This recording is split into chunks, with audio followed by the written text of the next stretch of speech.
67%. That is how much higher your risk of heart attack, stroke, or cardiovascular death becomes when you consistently eat the wrong foods in the evening hours. Not 67% higher if you smoke. Not 67% higher if you never exercise. 67% higher from the specific foods you are eating for dinner and in the hours before bed, according to research presented at the American College of Cardiology's annual scientific session in March 2026, involving the dietary patterns of thousands of adults over 60. And here is what makes this number so important for you specifically. Your heart does its most critical repair work between the hours of 10 p.m. and 2 a.m. During those hours, your cardiovascular system relies on something called the nocturnal blood pressure dip, a natural, engineered biological process in which your blood pressure falls 8 to 14% below your daytime levels. Your heart rate slows, and your arterial walls receive the most complete rest and recovery they will get in any 24-hour period.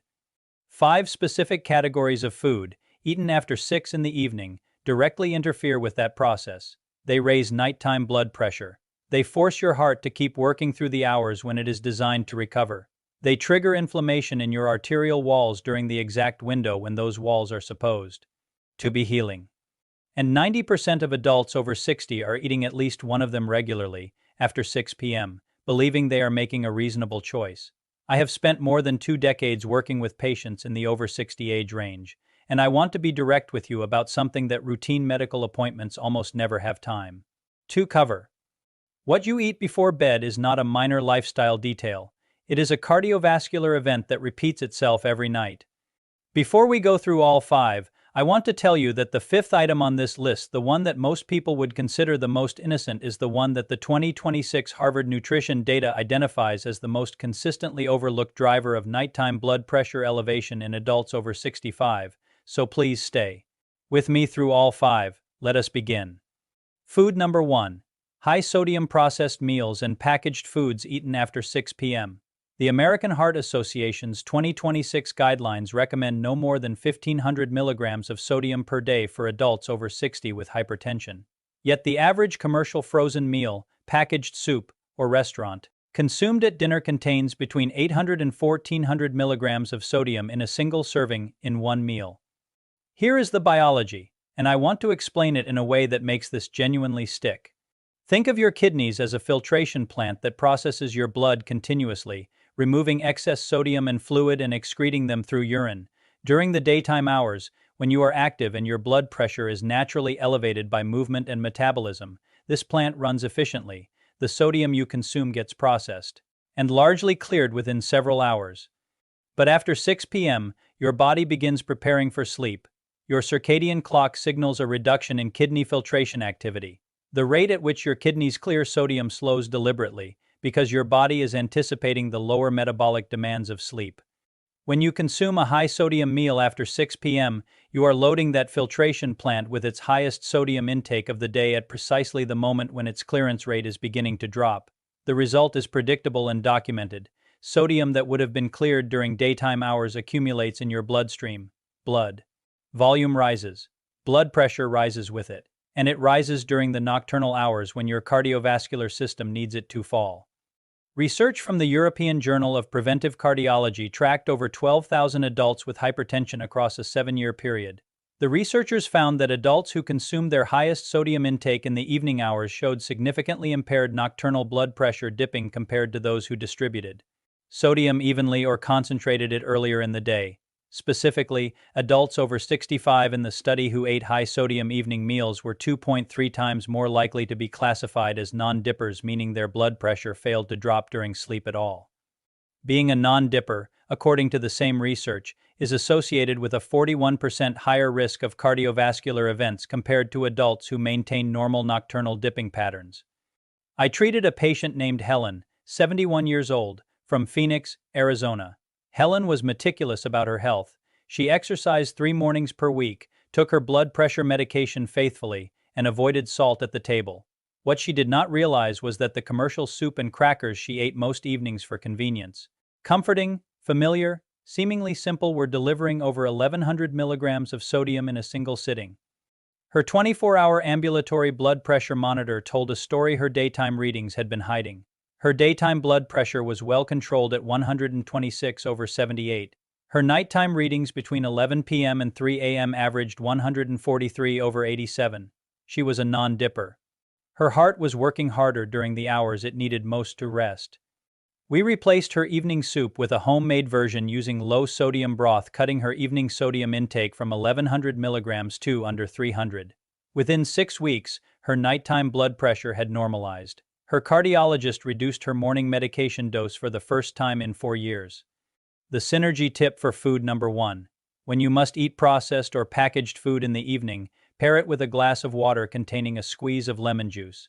The potassium in lemon and the increased hydration together help the kidneys process and excrete sodium more efficiently, partially blunting the nighttime blood pressure. Elevation from a high-sodium evening meal. Food number 2. Fried foods and foods high in saturated fat consumed after 6 p.m. Fried chicken, potato chips, fast food, heavily buttered dishes, foods cooked in commercial vegetable oils at high temperatures. The risk of these foods in the general diet is well understood. What is less commonly explained is why the timing, specifically consumption after 6 p.m., makes these foods dramatically more harmful to the cardiovascular system than the same foods consumed at noon. Here is the mechanism. When you eat a meal high in saturated fat, your body produces what researchers call a postprandial inflammatory response. Within 2 to 4 hours of eating, inflammatory markers in the blood rise measurably, particularly compounds called oxidized LDL particles, which are the small, dense cholesterol particles that are most capable of penetrating the arterial wall and initiating the plaque-building process that leads to atherosclerosis. At noon, your body's anti-inflammatory systems, including the cortisol response and the cellular repair mechanisms regulated by your circadian clock, are at or near their daily peak. They help dampen and shorten this postprandial inflammatory response. At 8 p.m., those anti-inflammatory systems have wound down for the day. The same postprandial inflammatory response unfolds during a window when your body is least equipped to manage it, and most in need of the reduced inflammation state that supports nighttime cardiovascular repair. A 2025 review published in the Annals of Internal Medicine, analyzing data from more than 66,000 participants across multiple clinical trials, confirmed that reducing saturated fat intake reduces deaths and major cardiovascular events in high-risk patients. The American Heart Association recommends that no more than 6% of daily calories come from saturated fat, a threshold that a single late-evening fried meal can easily exceed on its own. For adults over 65, the risk is compounded by the natural reduction in the liver's ability to clear lipid particles from the bloodstream at night. The same biological slowdown in liver processing that reduces overnight drug clearance, which we discussed in our previous episode, also slows the clearance of the fatty acid byproducts of a high-fat dinner. These particles circulate longer during overnight hours in an aging liver than they would in a younger adult. Edward, 74 years old, from Glasgow, Scotland, came to me with triglyceride levels that had been climbing for 3 years despite being on a statin. His diet during the day was genuinely careful. He ate oatmeal for breakfast, salad at lunch. He walked 45 minutes most mornings, but 4 nights a week he was eating takeaway fish and chips with his wife at around 7:30 p.m., a ritual they had maintained for decades. His fasting triglycerides had reached 382 milligrams per deciliter. His cardiologist was considering adding a second lipid-lowering medication. We moved the takeaway to Saturday lunch and replaced his 4 evening meals with baked or grilled protein with vegetables. 3 months later, his fasting triglycerides had fallen to 209 without any medication change. The synergy tip for food number 2. If a higher fat evening meal is unavoidable, finish eating at least 3 hours before your intended sleep time and follow the meal with a 15-minute gentle walk. Research from the University of Colorado found that a short post-meal walk reduces the postprandial rise in triglycerides by up to 24% in older adults. Food number 3. High-sugar desserts and sweetened beverages consumed after 6 p.m. This one feels deeply unfair. Dessert feels like a reward, a small pleasure that life after 60 genuinely deserves. And I am not here to tell you that no sweet should ever pass your lips after dinner. I am here to tell you what a large dessert or a sweetened drink does to your cardiovascular system, specifically during the nighttime hours, in a body over 60 that processes sugar differently than it did a decade ago. After the age of 60, Insulin sensitivity, your cell's ability to respond to insulin and absorb glucose from the bloodstream efficiently declines significantly. Pancreatic beta cells, which produce insulin, become less responsive to rising blood glucose. The result is that a blood sugar spike that a younger adult would clear in 60 to 90 minutes may take 2 to 3 hours to fully resolve in an adult over 65. When you eat a high-sugar dessert or drink at 8 p.m., your blood glucose peaks around 9 or 9:30 p.m. in a 65-year-old with reduced insulin sensitivity. That peak may remain elevated until 11 p.m. or midnight, and it is reaching your cardiovascular system during those hours. Elevated blood glucose at night does three specific things that damage the aging heart. It triggers glycation, a process in which glucose molecules attach to arterial wall proteins, stiffening them and accelerating the arterial aging process. It elevates nighttime blood pressure by increasing the osmotic pressure of the blood. And it suppresses the growth hormone release that occurs during deep sleep, the hormone responsible for cellular repair, immune function, and muscle maintenance. A study from Stanford University's Sleep Research Center found that adults over 65 with higher nighttime blood glucose levels spent significantly less time in slow-wave sleep, the deepest and most restorative sleep phase. Every hour of reduced slow-wave sleep in adults over 65 is associated with measurably worse cardiovascular health markers the following morning. Patricia, 67 years old, from Leeds in the United Kingdom, came to me frustrated by persistent fatigue that no amount of sleep seemed to resolve. She went to bed at 10 p.m. and woke at 7 a.m. but consistently felt unrefreshed. Her fasting blood glucose was in the prediabetic range, 111 milligrams per deciliter. Her evening routine included a bowl of ice cream or a piece of chocolate cake most nights at around 8:30 p.m., followed by a small glass of sweetened juice. We moved her dessert to 3:30 in the afternoon, choosing a smaller portion of dark chocolate which has a significantly lower glycemic impact than ice cream, and replacing her evening juice with herbal tea. 6 weeks later, her fasting glucose had fallen to 94 milligrams per deciliter, and she told me something that I hear regularly when this specific change is made. She said she was waking up feeling rested for the first time in years. The synergy tip for food number 3. If you want something sweet after dinner, choose fresh berries, blueberries, raspberries, or strawberries, which carry a low glycemic index of around 40, deliver fiber that slows glucose absorption, and contain anthocyanins that research from Harvard has linked to a 16% reduction in heart attack risk in women over 60. Sweetness and cardiovascular protection in the same bowl. Food number 4. Red meat and processed meat consumed as your primary evening protein after 6 p.m. I want to be careful and precise here, because the research on red meat is frequently misrepresented in both directions. Lean, unprocessed red meat consumed in moderate amounts is not a health crisis. It provides high-quality protein, iron, and B vitamins that support healthy aging. I am not going to tell you that a piece of lean beef at dinner will destroy your cardiovascular system. What the 2026 data is clear on is something more specific. Processed red meat, bacon, sausages, hot dogs, salami, pepperoni, cured ham consumed regularly as the primary evening protein in adults over 60 carries a documented and significant cardiovascular risk that is distinct from the risk of unprocessed red meat. The mechanism involves two compounds specific to processed meat: sodium nitrate, used as a preservative in nearly all commercially cured meat products, has been shown in multiple studies to directly impair endothelial function, the ability of the inner lining of your blood vessels to dilate and contract properly. When endothelial function is impaired, blood pressure rises and the artery becomes more vulnerable to plaque accumulation.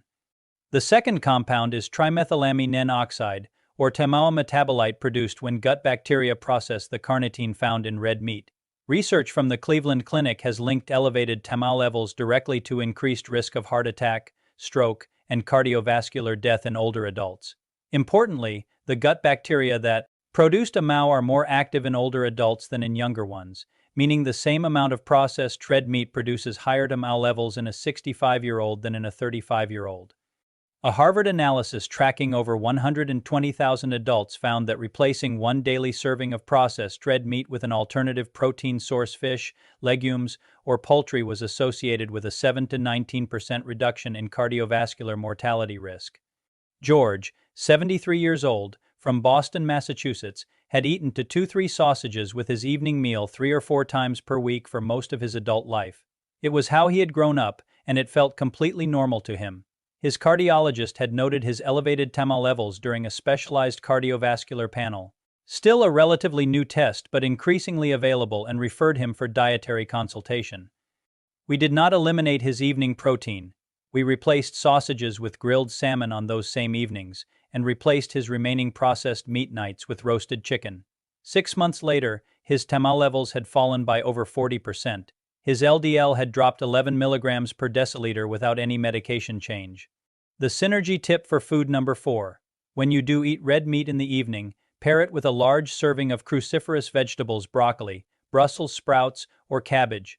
Research from the Nurses' Health Study found that the sulfur compounds in cruciferous vegetables actively compete with gut bacteria to reduce TAMA production from red meat consumed in the same meal, partially blunting the cardiovascular impact. Food number 5. The one that surprises almost everyone. Large volumes of fluid, including water, consumed in the 90 minutes before sleep. I told you at the start of this video that the 5th item would be the most unexpected. This is the one. I am not telling you that hydration is dangerous. I spent an entire episode earlier this year explaining why consistent hydration is one of the most powerful longevity habits available to adults over 70. Hydration is essential.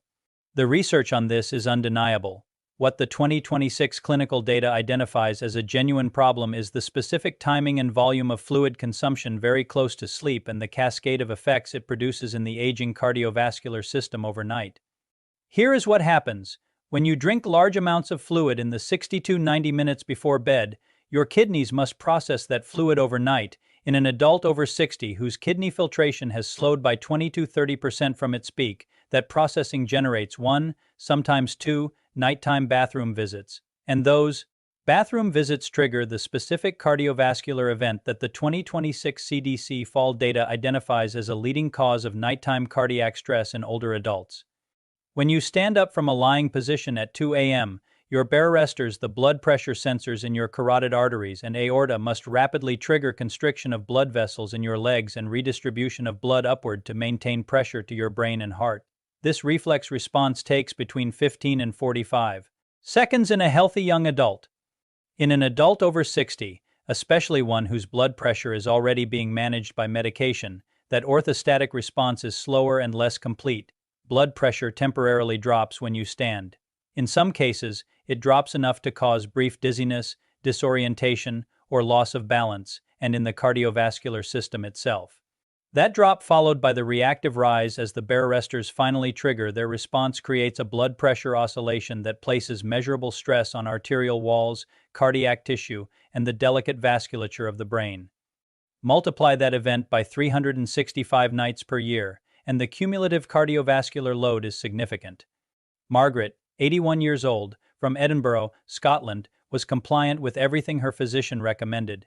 She drank what she understood to be the correct amount of water each day and often concentrated her intake in the evening because she found herself less thirsty during her busy afternoon hours. She was taking 2 nocturnal bathroom trips nightly, waking fully from sleep each time, and her blood pressure readings at her morning appointments consistently showed what her physician described as white coat hypertension, elevated readings in the office that he assumed were anxiety-related.